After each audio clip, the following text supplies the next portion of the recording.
Hey gang, what's up? Welcome back here to another edition of Intuitive Angling. Really appreciate you guys checking the video out today.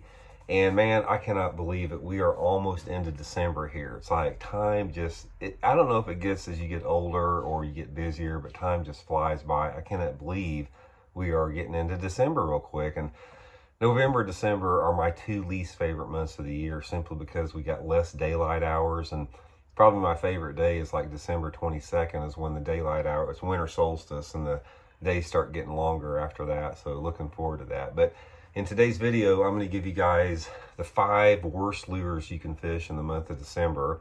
And I'm going to follow that up later today by the 5 most underrated lures in the month of December. I think it might help you guys in your fishing next month.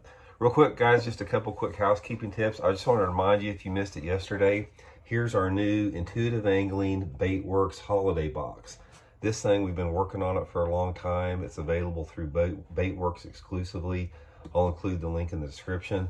This thing is full of some of my hand-picked favorite lures, guys, for the holidays here. This is not, a lot of these bait boxes you get are just junk. These things are hardcore stuff I would use in tournaments that I picked out at the Baitworks tackle store myself. These particular things like here, include, in addition to the baits that are in the holiday box, there's a video link in here that I put together that I explain how to fish and give tips and advice on how to fish every bait that's in this box. So if you guys are interested, like I said, link is in the description of this video. You can order them through there. They have a limited quantity of these, so if you guys are interested in a great holiday gift, just check them out. The Baitworks Intuitive Angling holiday box. And also, we're running real quick here. We're running short. Got 4 more days left on the Solar Bat RB2, my signature series sunglasses Black Friday sale. You buy a pair of these, you get the second one equal or lesser value free through Solar Bat. Link in the description there. Okay, guys, got the plugs out of the way. Let's get into this a little bit. Now, December, what you have, December is one of those months that you have a little bit of a less transition from the previous month of November, depending upon the weather patterns.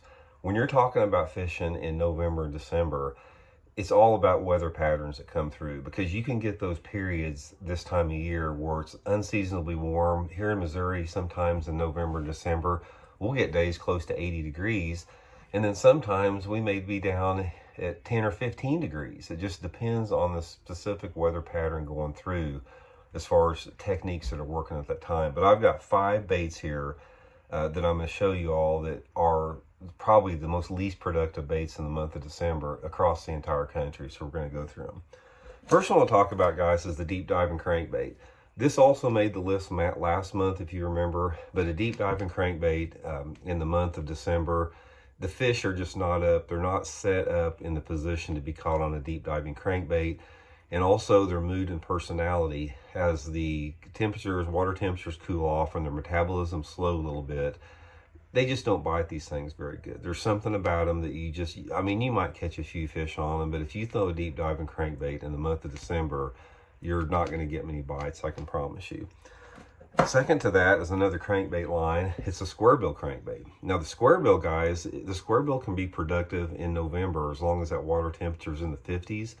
But there's something about, again, the shorter daylight hours, dropping temperatures, everything that comes together with that the bass will just not bite a squarebill crankbait that good in the month of December. Again, it has to do with their mood and personality.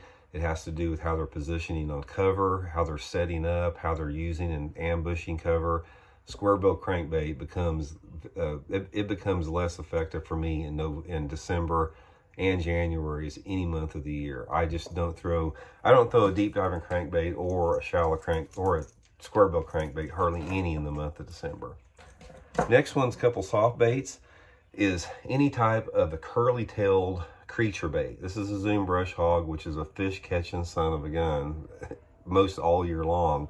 But anytime that, for me, when I get into the month of December, I don't use the creature baits like the brush hog or any type of a creature bait other than like a twin tail on a jig. This is pretty good. But your plastic worms that have a curly tail or your creature baits that have a curly tail are not that productive in the month of December. Probably has a combination again to do with the water temperatures and some variables with that. I simply do not get many bites on it. Now, if you're fishing in Florida or something like that, obviously that's going to be different. But for most man-made impoundments, not that productive. So as far as soft plastics, you know, like a straight tail, shaky head, drop shot's going to still be productive. Not so much with the curly tail. The next one is a floating worm. Now, a floating worm, I've had some great days in November on it. If you have water temperatures that are close to 60, you can catch them on a floating worm. So you guys that are fishing in South Texas and the coastal states, you might still be able to catch on them. But the floating worm, you fish it high in the water column, and there's something about it in the month of December, the bass get off of it almost completely. I can still catch them in November on it, but in December, this becomes one of the most least productive lures for me. December and January is any type of floating worm. And finally is the more obvious one. It's just your topwater plugs. Again, topwaters work really good sometimes in November. I've had some of my best topwater days on buzzbaits in November. But again, with the dropping water temperatures, shorter daylight hours, fish moving in different positions, their mood and personalities changing, a topwater lure will become one of your least effective baits during the month of December overall. So anyway, guys, there's the 5 baits I would suggest not throwing. Is square bill crankbait and a deep crankbait, curly tail creature baits, and a floating worm, and your topwater plugs. Put those away. There'll be another time and place for them, but not so much for December. So hope that helps you guys out. We'll be back later today. I'll do the 5 most underrated December baits and get you guys set and ready to go for November. So anyway, guys, check it out, man. And don't forget, check out the Baitworks Intuitive Angling Box. Great holiday gift. You guys will really love what's in there. I think you guys will really be happy with it. So talk to you guys later. See you.